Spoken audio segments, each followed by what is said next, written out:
teach in Delhi University before we got married.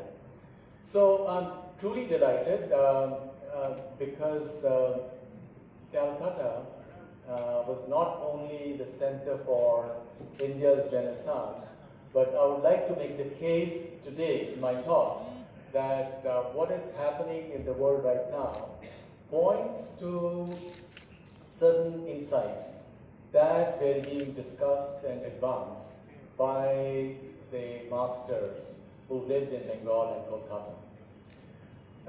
To begin with, since my title is Computers, Indian Scientific Tradition, and AI, I'll use each of these three to weave a story together. First of all, computers. We are living in the most disruptive age in the history of mankind. Human history is, of course, full of drama, all countries, including India's, especially India's, because when the British came in 1800, India's share of the world economy was about 25 to 30%. And in 1914, before the advent of the First World War, it had dropped to 1.4%. So one can imagine that by not allowing investments in India or creating conditions that investments were not made in India, as the Industrial Revolution took off in UK, India became progressively poorer with implications for society, for institutions, which were catastrophic. And since all these changes occurred slowly, we did not quite know what was happening. You know the story of the frog in water which is boiled slowly. The frog doesn't jump because it doesn't know that things are changing. The disruptions that are likely to be caused by what computers are going to do are being debated in the popular media. People are speaking of colossal loss of jobs everywhere because AI will make human beings redundant in many, many positions. The Industrial Revolution was a substitute for brawn power, right? So we didn't need that many people in the countryside, and people moved to the cities, certainly in the developed world. And now what AI is doing slowly is that it's replacing brain power. And therefore, there are many, many political challenges that are going to come in the next few decades because there are some estimates that rather than opportunities, jobs for 10 billion people in another 80 years, there may be jobs for only 1 billion people. So how do we manage this change? And some of the ferment that is occurring in many countries of the world is because of the rapid job changes that are taking place in certain other countries of the world, because a lot of the manufacturing, as we know, has moved to China. 2.5 years ago, the scientific establishment in the US put together a committee of 20-odd people, consisting of neuroscientists, biologists, physicists, computer scientists, and some philosophers. And I was one of them, and we met at 8, not one, didn't attend all of them, but we met at 8 week-long workshops. And the charge that was given to us was, will computers of the future become conscious? And I can tell you that in the penultimate meeting, workshop in Cambridge, UK, we took a poll, and half the people, and these are some of the leading scientists of the world, half the people said, yes, computers will become conscious. When computers are able to emulate all the different processes in the brain, just as chemistry emerges from physics and biology emerges from chemistry, from complexity will emerge consciousness. This is the argument. The other half, and I was one of the other half, thought that there are some very fundamental reasons that computers will not become conscious. But all of us agree that literally all that human beings do in our various cognitive tasks will be done by computers. And therefore, we all agreed that this would be something fundamentally most serious challenge to humankind to see how do we deal with this. So this is the computer side of it. Now, the science part of the computers. There are scientific groups because a lot of the scientists, some of whom are neuroscientists and some are computer scientists, do believe that computers will become conscious. And there's a lot of money available for research, and you may be aware that Henry Markram, an Israeli neuroscientist, 6 years ago approached the European Union, and he was awarded 1 billion euros to create a brain on a supercomputer.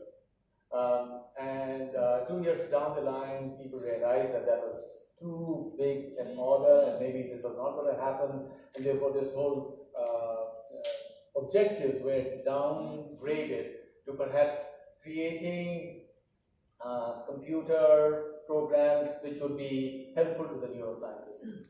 On the other hand, Nicholas Negroponte, some of you may have heard of him. He was the founder of the MIT Media Lab, which has been very much in the news. A very influential person in the scientific and technological community in the US. 4 or 5 years ago, he gave a famous speech, and he said that 20 or 30 years down the line, and I'm now paraphrasing him, he says, you pop a pill and you learn English.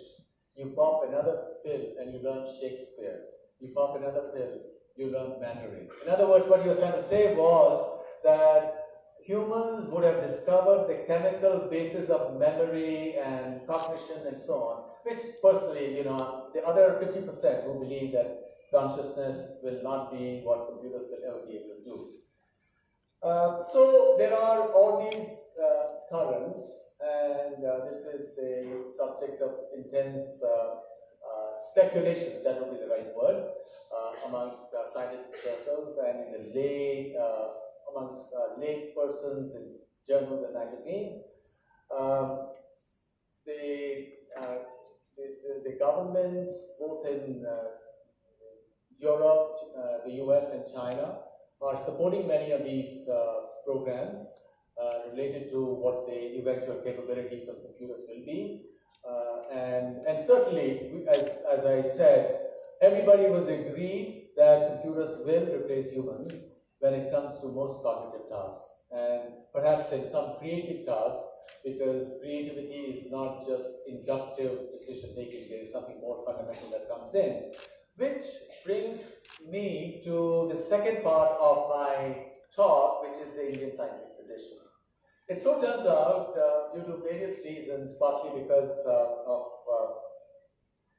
the great impact that I had as a child, reading books of Vivekananda and Aurobindo and the great masters of Indian science, that in the mid-80s, I decided to make a personal investigation of the bases of Indian science. And what intrigued me was Panini's great grammar, which is written about 400 BC, which all scientists and scholars agree anticipates the very structure of computer programming. It's a formal system, and Panini's grammar, also through the works of French linguist de Saussure, has had influence in the social sciences, amazing influence in the social sciences, and everybody acknowledges it. Now, it was while doing this and going beyond and looking at astronomy, because what I wanted to find out was what was the basis, if at all there was a basis, in science to the great rites, or yagyas as you call them, that took place during the Vedic times. And to cut a long story short, what I discovered was that the Vedic rishis knew of the motions of the sun and the moon. Nothing very surprising, because all ancient civilizations, people had calendars, they had timekeeping and so on. But one of the things that they discovered, and it didn't require any instruments to do so, was mentioned in the introduction by Professor Ray, that the Sun and the Moon are 108 times their respective diameter from the Earth. And modern astronomy also tells us that the diameter of the Sun is about 108 times the diameter of the Earth. And now the point that was being made in a lot of Shastric structures that we have in our tradition was the phrase in English is as above so below, or in Sanskrit, Yat Pinde Tat Brahmande. That just as the solar system has this measure of 108, so does the physical body. The physical body is the earth, the pranas are the atmosphere, and the lamp of consciousness is the inner sun, which is why you have 108 named the goddess or the god. You're making a symbolic journey from the earth to the inner sun. So this is one. The second thing I want to bring in, speaking of Indian scientific tradition, is Vivekananda himself, because his name, of course, is associated with the Bose Institute as a senior person at that time on the Indian intellectual firmament. Now, I don't know how many of you are aware that in 1896, the great French actress Sarah Bernhardt was visiting New York City, and she threw a party where she arranged for Swami Vivekananda and Nikola Tesla to meet. And both Swami Vivekananda and Nikola Tesla had made notes in diaries or through letters, so we are aware of what transcribed. So apparently, Vivekananda told Nikola Tesla, who was the most famous engineer and scientist of his times, because he had won the patent war against Edison. He was the guy who was advocating AC, and Edison was for DC, and Westinghouse eventually star. So Vivekananda told Tesla that, look, according to Indian physics, it should be possible to convert energy. Not exactly the same words, but he said in his letter that he wrote, that he says, if Nikola Tesla is able to do it, it would not only establish Tesla's own work, because he was trying to develop methods of transmission of power through wireless. That is the big area that Tesla worked on. So he said not only would it establish Tesla, it will also put Indian physics on a sure foundation. Now, a lot of Indians don't know what that Indian physics was. You know, one might wonder, what is it that informed Vivekananda? Because he was not a physicist. His knowledge of Indian physics must have been second-hand at best. This Indian physics was, of course, Vaisheshika. Vaisheshika is one of the 6 darshanas, as you know, and Vaisheshika by Kanada is about 600 BC. And Vaisheshika speaks of 6 categories, 3 of whom are matter-related, and these are Dravya, Guna, and Karma. So what he said was that all the properties that you have of nature are related to matter, their attributes, that are gunas, and karma is motion. You know, this is amazing. There's anything more than this. So in other words, totally consistent with how physics has emerged in the past several centuries. But then what Kanada also did, which is quite revolutionary, he said that with respect to the observer, there are 3 other categories, which he called Samanya, which is universal, Vishesha, which is particular to the observer, and the third was Samavaya, which is where the observer and the observed come together. And in his discussion of Samanya, for example, he said an atom, because his theory was an atomic theory, as you know, and prior to Greek atomism. So he said an atom should be spherical because of the fact that it should have the same properties no matter where you observe it from. So sadly, even though there have been a few commentaries on Vaisheshika Sutras, physicists in India have not looked at it or looked at the tradition, which is what we need to do in order to connect people. Because one of the things that Vivekananda did, or C.V. Raman also wrote a book on general science, is to inspire people, because science is not only details of a formal system, it's also the intuition that lies behind the formal system.